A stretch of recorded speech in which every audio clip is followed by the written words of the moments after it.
আমাদের কিশোরচক এই রথযাত্রা আমাদের আর বিগত আজ 15 বছর ধরে হচ্ছে। এই বছর আমাদের প্রত্যেক বছর আমাদের একটা বক্সের কম্পিটিশন হচ্ছে।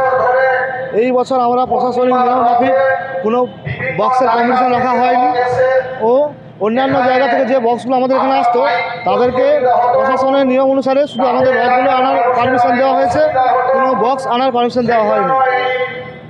তাই আমরা যা সুস্থ অনুষ্ঠানটা যাতে সুস্থ হয় সবাইকার কাছে এটাই চাইব। আর আমাদের আগামীকাল রয়েছে একটা নৃত্য অনুষ্ঠান এবং 12 তারিখে আমাদের আরেকটি নৃত্য অনুষ্ঠানের প্রোগ্রাম আছে। আমার নাম সৌমেন মান্না। সবাইকে জানাই কিশোরচক ভয়ঙ্কর রথযাত্রা কমিটির পক্ষ থেকে পূর্ণিমা রথযাত্রা আন্তরিক শুভেচ্ছা, অভিনন্দন। সবাইকে অভিনন্দন। তো আমাদের রথযাত্রা এবছর 8তম বর্ষে পড়েছে। এই বছর আমাদের রথযাত্রা অনুষ্ঠানে বৃক্ষরোপণ অনুষ্ঠানের মাধ্যমে আমাদের উদ্বোধন সূচনা হয়েছে এবং কালকে রয়েছে আমাদের ড্যান্স অনুষ্ঠান, তারপর দিন ডিজে অনুষ্ঠান। এবারে অনুষ্ঠানের সমস্ত রকম নিয়ম অনুযায়ী আমাদের বক্স সাউন্ড সিস্টেম বাজানো হবে, তার সাথে সমস্ত রকম নিয়মবিধি মেনে চলা হয়।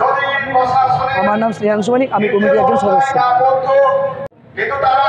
বরাবরের প্রত্যেকবারের মতো আমরা এবারে এই রথের মেলার আয়োজন করেছি। প্রশাসনিক নিয়ম অনুযায়ী আগেরবারে প্রশাসনিক যেভাবে অনুমতি দিয়েছিলেন সেই অনুযায়ী আমরা ছোট্ট করে একটু সাউন্ড সিস্টেম অনুযায়ী রথটা পরিচালনা করছি।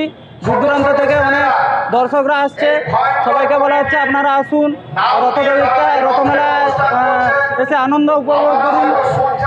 সবাইকে তাই এটাই বার্তা দেওয়া হচ্ছে, কেউ গণ্ডগোল করবেন না। এটাই বলে আমার বক্তব্য। আমার নাম শৈবাল হাইত, বাড়ি কিশোরচক।